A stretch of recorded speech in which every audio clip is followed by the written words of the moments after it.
Congress party పైనే అందరి focus. Assembly ఎన్నికల్లో గెలిచి అధికారంలోకి వచ్చింది. మరి పార్లమెంట్ ఎన్నికల్లోనూ అదే సత్తా చూపిస్తుందా? నిజానికి ఈ అగ్ని పరీక్ష సీఎం రేవంత్ రెడ్డికి, పీసీసీ చీఫ్గా కూడా ఉన్న సీఎం రేవంత్ రెడ్డికి ఇది టఫ్ టాస్కే. 10కి పైగా సీట్లు గెలుస్తామని చెప్పినా కాంగ్రెస్ పార్టీకి ఉన్న అధికారం దృష్ట్యా అదేమంత పర్ఫార్మెన్స్ కాదు. ఖచ్చితంగా 12 నుంచి 14 సీట్లు గెలవాల్సిందే. అందుకేనేమో సీఎంతో పాటుగా సునీల్ కనుగోలు, అలాగే డీకే అండ్ కో కూడా సీరియస్ ఫోకస్ పెట్టారు. ఇంతకీ కాంగ్రెస్ యాక్షన్ ప్లాన్ ఏంటి? లోక్సభ సమరానికి తెలంగాణలోని 3 పార్టీలు రెడీ అయ్యాయి. కొందరు కీలక నేతలకు ఈ ఎన్నికలు పరువు ప్రతిష్టల సమస్య. గెలిస్తే పరపతి మరింత పెరుగుతుంది. అటు ఇటైనా ఓడినా శత్రువర్గం బలం పెంచినట్లవుతుంది. అందుకే వ్యూహాలే ఆయుధాలుగా ఎన్నికల సమరంలోకి దిగుతున్నాయి 3 పార్టీలు. పైగా 2 జాతీయ పార్టీల మధ్య బలమైన ప్రాంతీయ పార్టీ కొట్లాడుతోంది. ఖచ్చితంగా ఏకపక్షంగా అయితే ఉండదీసారి.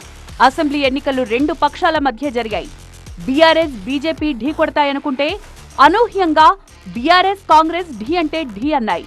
ఇప్పటికైతే లోక్సభ ఎన్నికల సమరంలో 3 పార్టీలు యాక్టివ్గా కనిపిస్తున్నాయి. కానీ రానున్న రోజుల్లో కాంగ్రెస్, బీజేపీ మధ్య తీవ్ర పోటీ ఉంటుందంటున్నారు రాజకీయ విశ్లేషకులు.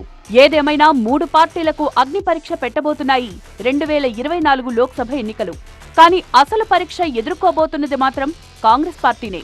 మరీ ముఖ్యంగా సీఎం రేవంత్ రెడ్డికిది కత్తి మీద సామే.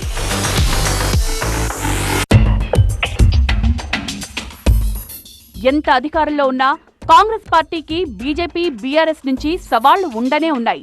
లోక్సభ ఎన్నికల్లో కాంగ్రెస్ పర్ఫార్మెన్స్ కాస్త అటు ఇటు అయితే మాత్రం సీఎం ప్లస్ పీసీసీ చీఫ్ గా ఉన్న రేవంత్ రెడ్డి పరపతి పార్టీలో తగ్గుతుందనే ప్రచారం ఉంది. దీనికి తోడు కాంగ్రెస్ పార్టీ పైన నెగటివ్ ఇంపాక్ట్ చూపుతుంది. ఓవైపు రేవంత్ రెడ్డిని డామినేట్ చేయాలనుకునే కాంగ్రెస్ లోని ఓ వర్గానికి బలమిచ్చినట్లు అవుతుంది.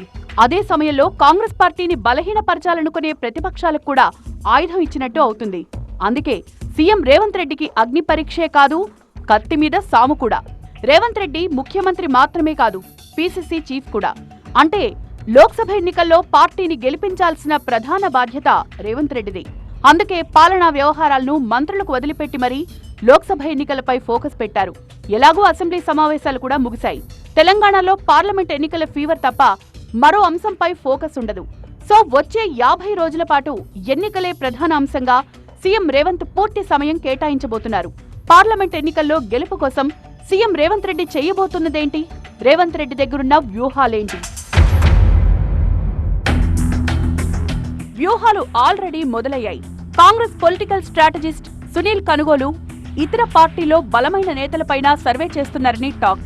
అలాంటి నేతలను గనక కాంగ్రెస్ లోకి చేర్చుకుంటే విజయావకాశాలు ఎలా ఉంటాయని ఆలోచిస్తున్నారు.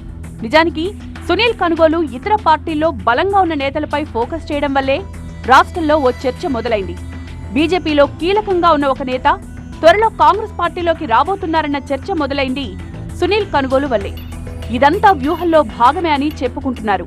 మరీ ముఖ్యంగా బీఆర్ఎస్, బీజేపీలో మెయిన్ లీడర్లపై సునీల్ కనుగోలు స్పెషల్ ఫోకస్ పెట్టారట. ఎవరు రగిల్చారో గాని సరిగ్గా ఇదే సమయంలో బీఆర్ఎస్, బీజేపీ పొత్తు పెట్టుకుంటోందన్న వార్త ఒకటి బయటకొచ్చింది. బీఆర్ఎస్, బీజేపీ పొత్తుల టాపిక్ తెలంగాణ వ్యాప్తంగా చాలా బలంగా వినిపించింది. అసెంబ్లీ ఎన్నికల్లో ఆ 2 పార్టీలు ఒక్కటేనన్న నినాదం కూడా కాంగ్రెస్ పార్టీ విజయానికి కారణమైంది. ఇప్పుడు ఓ అడుగు ముందుకు వేసి 2 పార్టీలు పొత్తు పెట్టుకుంటున్నాయనే వార్తను ప్రచారం చేయడం ద్వారా 2 పార్టీల్లో ఉన్న కీలక నేతలను షేక్ చేయొచ్చని, అలా బయటకొచ్చిన వారిని కాంగ్రెస్ పార్టీలోకి చేర్చుకోవచ్చని చెప్తున్నారు. ఏదేమైనా ఇదంతా ఓ వ్యూహం ప్రకారం జరుగుతోందన్నది మాత్రం నిజం. సరిగ్గా ఇదే సమయంలో ఢిల్లీ వెళ్లారు సీఎం రేవంత్ రెడ్డి. అంటే లోక్సభ టికెట్ ఎవరికివ్వాలి, బలమైన అభ్యర్థులు ఎవరు అనే విషయంతో పాటు వేరే పార్టీలో బలమైన నేతలు వారి చేరికల విషయంపైన అధిష్టానానికి నివేదించడానికి వెళ్లారనే చెప్పుకుంటున్నారు. ఏఐసిసి పెద్దలతో మాట్లాడిన అవసరాలు చాలా ఉన్నాయి. చాలా విషయాల్లో మాట్లాడిన అవకాశం ఉంది. అది మంత్రివర్గం కావచ్చు, లేక నామినేటెడ్ పోస్టులు కావచ్చు, అన్నిటికీ మించి రానున్న పార్లమెంట్ ఎన్నికల్లో అనుసరించిన వ్యూహం గురించి కావచ్చు. ఏదైనా టీవీలో వస్తున్నట్టు వాగ్దానాలకి కాకుండా రాష్ట్రానికి సంబంధించినటువంటి ప్రాజెక్టుల విషయంలో కూడా కేంద్రంలో ఉన్నటువంటి కేంద్ర మంత్రులను కలిసే అవకాశం కూడా ఉండొచ్చు. రానున్న పార్లమెంట్ ఎన్నికలకు సంబంధించిన విషయాలు కూడా మాట్లాడే అవకాశం ఉంటుంది. కాంగ్రెస్ పార్టీ టార్గెట్ 14 పార్లమెంట్ సీట్లు. ఇందులో గెలుపు గుర్రాలను అన్వేషిస్తోంది హస్తం పార్టీ.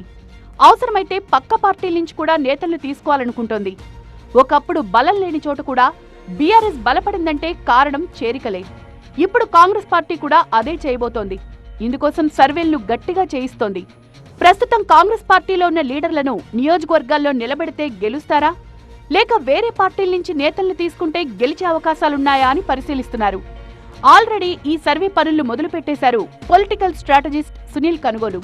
అసెంబ్లీ ఎన్నికల్లో సునీల్ కనుగోలు చేసిన సర్వేలు కాంగ్రెస్ పార్టీ విజయానికి కారణమయ్యాయి. ఇప్పుడు కూడా అంతే సీరియస్ గా సర్వే నడుస్తోంది. అయితే ఇప్పుడు ఇంటెలిజెన్స్ కూడా అధికార కాంగ్రెస్ చేతిలో ఉంది. ఇంటెలిజెన్స్ ద్వారా కూడా సమాచారాన్ని రాబడుతోంది కాంగ్రెస్ పార్టీ.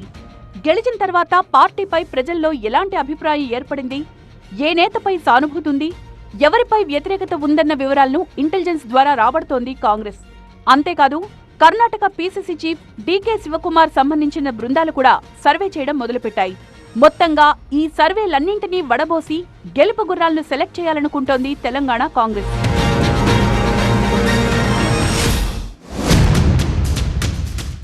సొంత బలం కంటే ఎదుటివారి బలంపై ఎక్కువగా ఫోకస్ పెట్టింది కాంగ్రెస్.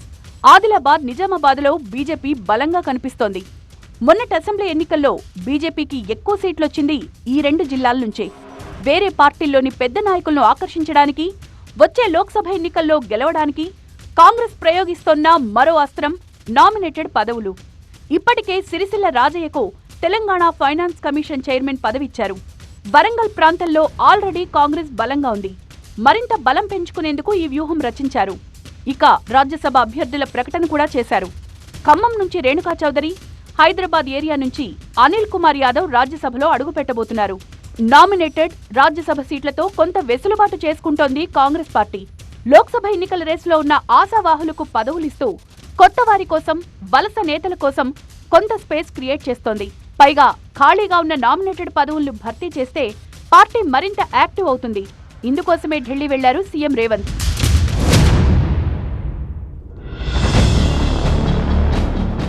వ్యూహాల అమల్లో భాగంగా మంత్రివర్గ విస్తరణపై ఫోకస్ పెట్టింది కాంగ్రెస్. సీఎం రేవంత్ రెడ్డి ముందున్న అసలైన టాస్క్ ఇదే. ప్రస్తుతం 12 మంది మంత్రులున్నారు. తెలంగాణ కేబినెట్లో మొత్తం 18 మందికి ఛాన్స్ ఉంటుంది. అంటే ఇంకా 6గురికి మంత్రి పదవులు ఇవ్వచ్చు. ఇప్పటి వరకు నిజామాబాద్, ఆదిలాబాద్, హైదరాబాద్, రంగారెడ్డి జిల్లాల నుంచి ఎవరికీ మంత్రి పదవులు ఇవ్వలేదు. వీటిని ఫిల్ చేయడం ద్వారా ఆయా జిల్లాల్లో సమీకరణాలను మార్చాలనుకుంటున్నారు సీఎం రేవంత్ రెడ్డి. ఏ జిల్లాలో పార్టీ బలహీనంగా ఉందో ఆ జిల్లాకు మంత్రి పదవులు దక్కే అవకాశం కనిపిస్తోంది. ఇదే సమయంలో లోక్సభ ఎన్నికలే లక్ష్యంగా చేరికలను కూడా భారీగా ప్రోత్సహించబోతున్నారు. అవసరమైతే మంత్రి పదవులు ఆఫర్ చేయొచ్చని టాక్. ఎట్టి పరిస్థితుల్లో డబుల్ డిజిట్ సీట్లు గెలవాలనేదే కాంగ్రెస్ లక్ష్యం. మొన్నటి ఎన్నికల్లో మొత్తం 9 పార్లమెంటు స్థానాల పరిధిలోని అసెంబ్లీ సెగ్మెంట్లలో పూర్తి ఆధిపత్యం చూపించింది కాంగ్రెస్. అంటే ఆ 9 పార్లమెంటు స్థానాల్లో కాంగ్రెస్ కు తిరుగులేనట్లే అని ఆ పార్టీ బలంగా నమ్ముతోంది. ఇక టార్గెట్ 14లో మిగిలిన స్థానాలు 5. ఆదిలాబాద్, నిజామాబాద్, హైదరాబాద్, రంగారెడ్డి, మెదక్ జిల్లాల్లో కాంగ్రెస్ పార్టీకి పెద్దగా బలం కనిపించడం లేదు. అందుకే వీటి కోసం స్పెషల్ ఆపరేషన్ స్టార్ట్ చేసింది. ఆపరేషన్ ఆకర్ష్ ఈ వ్యూహంలో భాగమే అంటున్నారు. మొత్తానికి కాంగ్రెస్ లోక్సభ ప్లాన్స్ భారీ ఎత్తునే ఉన్నాయి. 14 ఎంపీ సీట్లు గెలిస్తే గనక వచ్చే 5 ఏళ్ల పాటు తిరుగు లేకుండా ఉండడమే కాదు, 5 ఏళ్ల తర్వాత జరిగే ఎన్నికల్లోనూ బలంగా ప్రజల్లోకి వెళ్లొచ్చని భావిస్తోంది. ఇప్పటికే తెలంగాణలోని 17 లోక్సభ నియోజకవర్గాలకు ఆశావాహుల నుంచి దరఖాస్తులు స్వీకరించింది. ప్రదేశ్ ఎలక్షన్ కమిటీ వాటిని వడపోసి ఏఐసీసీ స్క్రీనింగ్ కమిటీకి అందించింది. అందరి అభిప్రాయాలు తీసుకుని కొన్ని పేర్లు షార్ట్ లిస్ట్ చేయడమూ జరిగింది. వీటితో పాటు వేరే పార్టీల్లో బలంగా ఉన్న నేతలు కూడా తీసుకోవాలనుకుంటోంది. అభ్యర్థుల ఎంపిక విషయంలో సామాజిక సమీకరణాలు, వారి ఆర్థిక బలాబలాలు కూడా పరిగణలోకి తీసుకుంటోంది కాంగ్రెస్. ఇప్పటికే నియోజకవర్గానికి 3 నేతల చొప్పున కొంతమంది పేర్లను ఫైనల్ చేసిన స్క్రీనింగ్ కమిటీ పార్టీలోకి వచ్చేవారి లిస్ట్, వారి బలాలను కూడా కేంద్ర ఎన్నికల కమిటీకి నివేదించబోతోంది. ప్రధానంగా పెండింగ్ లో ఉన్న కేబినెట్ విస్తరణ, కార్పొరేషన్ చైర్మన్ల భర్తీపై అధిష్టానంతో చర్చించనున్నారు సీఎం. మంత్రివర్గ విస్తరణలో భాగంగా నిజామాబాద్, ఆదిలాబాద్ జిల్లాలను భర్తీ చేసే అవకాశం కనిపిస్తోంది. నిజామాబాద్ నుంచి మదన్ మోహన్ రావుతో పాటు మాజీ మంత్రి సుదర్శన్ రెడ్డి రేసులో ఉన్నారు. Madan Mohan first time MLA కాగా సుదర్శన్ రెడ్డి గతంలో మంత్రిగా పనిచేశారు. ఆదిలాబాద్ కూడా కేబినెట్లో చోటు దక్కలేదు. ఉమ్మడి ఆదిలాబాద్ నుంచి మంచిర్యాల ఎమ్మెల్యే ప్రేమ్ సాగర్ రావుతో పాటుగా గడ్డం వివేక్, గడ్డం వినోద్ ట్రై చేస్తున్నారు. సో సీఎం ఢిల్లీ పర్యటనతో మంత్రివర్గ విస్తరణతో పాటు కార్పొరేషన్ పదవుల భర్తీపైన క్లారిటీ వచ్చే అవకాశం కనిపిస్తోంది.